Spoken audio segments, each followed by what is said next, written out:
Now we're going to come back.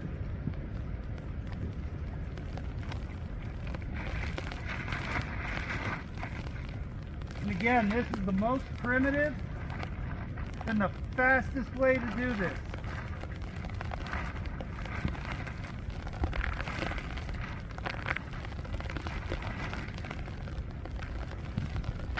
Get your tarp laid down.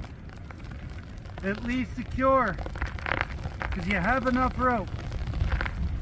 We're at least going to secure one rear corner.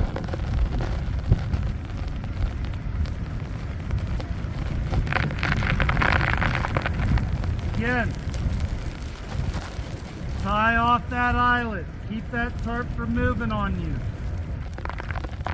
Then as low as you can.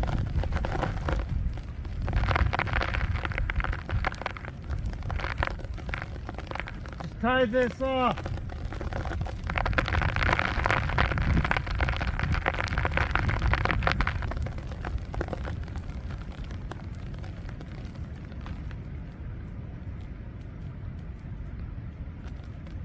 Doesn't have to be fancy.